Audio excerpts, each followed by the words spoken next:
Well, folks, I had a whole launch planned for this podcast in July, but since Americans just lost the right to decide what to do with our uterus, let's get this done. Hey, I'm Natasha, and my uterus tried to kill me, so I decided to kill it first. Now I'm sharing my experience to help other people learn how to survive their uterus. So what does that even mean? Surviving your uterus looks different for everyone. For me, it meant digging that thing out and tossing that shit in the trash, or what you probably know is a total hysterectomy. Now, before you come at me, I'm not advocating that everyone go out and get a hysterectomy to solve their painful periods. There are plenty of ways to survive the myriad of issues that being born with a uterus entails that don't have to end up with ripping that thing out and dancing on its metaphorical grave.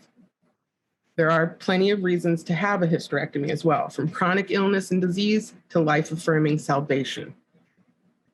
For many, these types of impossible health decisions are a regular part of life. The Brutal Uterus Show is here to give a voice to the many facets of living with a reproductive system that feels more like a battlefield. Trigger warning: mention of abortion, miscarriage, and rape. Welcome to the 2022 State of the Uterus. It's a hard time to have and care about people who have a uterus, this year more than any other in decades. On May 2nd, Politico published a leaked draft of the Supreme Court majority decision in Dobbs versus Jackson Women's Health Organization that would explicitly overturn Roe v. Wade and remove the federal protection for abortion access. On June 24th, 2022, the federally protected right to privacy regarding your medical care was overturned. On top of that, there's a tampon shortage and a baby formula shortage. For those who are in chronic pain, if you're lucky enough to get a doctor to take you seriously, you still have to live in a world that ignores invisible pain. And if you're faced with a surprise pregnancy or an unexpected complication, the decision on what happens next should be an informed one between you and whoever you choose to share that decision with, not one that's made in a courtroom. If you're here, you've probably had to make your own hard decisions about your body and what's going on inside of it. Maybe you've made the type of decisions that Roe protected. If you're a parent, you have. Because the choice to have a child is in as much danger as the choice to end a pregnancy. When and how we get pregnant is at stake. When and how we miscarry will be a gray area and a dangerous position many people in red states will find themselves in. Maybe it feels reactionary to assume that contraceptives will be next, but I believe this court will push it as far as possible over the next few decades if we don't expand the courts and stop them. They'll come for marriage equality next as well. And friends, I am here to fight for it all. I'm just a white girl in the middle of America, but I'll do whatever I can to help you survive your uterus and live your life. This is a safe space for anyone who has been marginalized and demonized by society. I know women aren't the only people with a uterus. All loving people are welcome here, whether you currently have a uterus or you are a survivor of your uterus. You deserve love and peace and to feel at home in your body. When I was struggling with daily insurmountable pain, I felt like a passenger in a broken vehicle. And I wished I had someone to hold my hand through it, which is ultimately why I decided to do this show. I'm an introvert by nature, and so putting myself out there in such a publicly controversial way should feel harder than it's been, but I'm so passionate and pissed off because we should be funding research into women's health issues, but instead we find ourselves fighting to cling to basic human autonomy over our bodies. It shouldn't be controversial to say people with a uterus, but I know that's going to raise the hackles of many assholes. And you know what? You can come for me on that.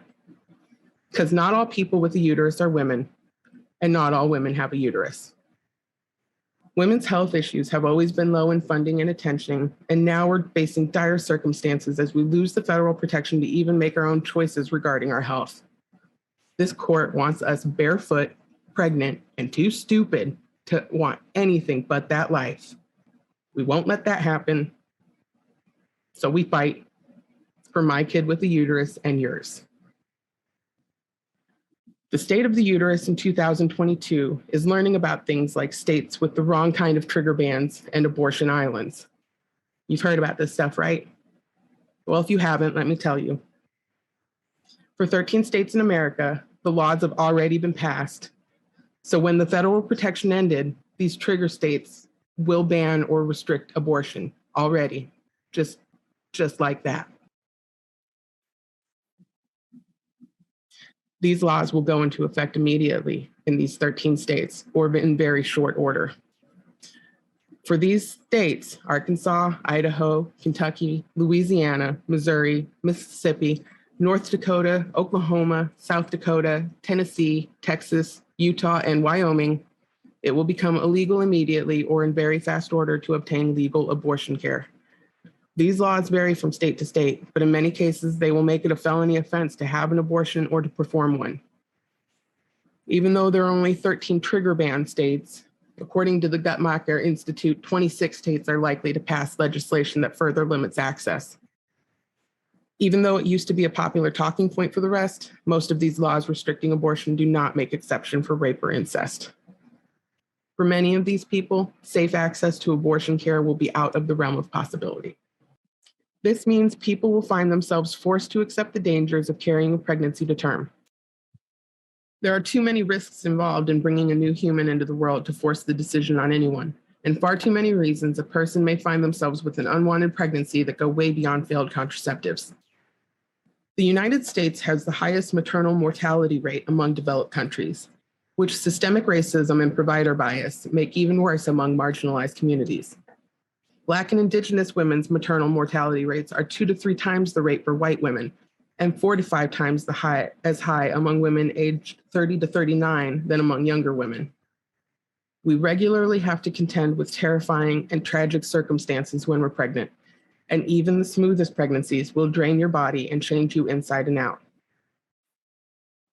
We will keep pushing forward. I'm here to hold your hand while we cry, shout, and resist as they walk back our rights. I'm here to support and commiserate with you as we push for funding and education and the right to make the best decisions for us and our families, whatever that looks like. My fight began years ago. I had endometriosis, which is a condition that causes painful lesions made up of cells similar to those that your uterus sheds every month to grow outside of the uterus. It attaches itself to everything, gluing your organs together in the most painful way. I was in constant, debilitating pain in between periods, and I was mostly bedridden for 5 days a month, every month. I had multiple surgeries to remove these growths before finally giving up and having a total hysterectomy. A drastic decision made from a place of deep and chronic pain. A decision I knew was not even a guaranteed cure. And if I'm lucky, I'll spend the vast majority of my now shortened lifespan without hormones in an effort to keep the endo and the pain away. At this point for me, it was a cure. I'm pain-free, I'm healthier because I can move again, and I can enjoy a happy life with the family I chose to have. But endo is far from the only chronic issue that comes with having a uterus. From PCOS to fibroids and cysts, to adenomyosis and pelvic floor dysfunction. No matter what, we're taught that periods are supposed to hurt, that it's all normal. But here's the thing, crying through your period is not normal. Your lower back being fused to a heating pad every month is not normal. That battlefield you find in your underwear every month might be, but it really probably is not normal. Hurting from your tits to your knees is not normal. We're conditioned from birth to believe that periods are an uncomfortable fact of life. But the fact is, women's health issues are underdiagnosed, underfunded, and under fire. I believe there is no room for the government in our bodies, and that legislating these decisions is going to kill far more people than conservatives think they're saving, because these issues affect far more than one organ system. It affects our mental health badly. It affects our careers badly. It affects our relationships and our families badly. So what comes next? Here we are in 2022 in the fight of our lives. We should be researching these diseases, finding different, better treatments than major life-altering surgery. Instead, we're fighting for the same rights our grandmothers' mothers fought for us to have, turning to philanthropy to support women's rights, planning routes to abortion islands, trying to make sure we can all get the help we need when we need it. It feels insurmountable. It's going to be hard. Good people are going to die from preventable things.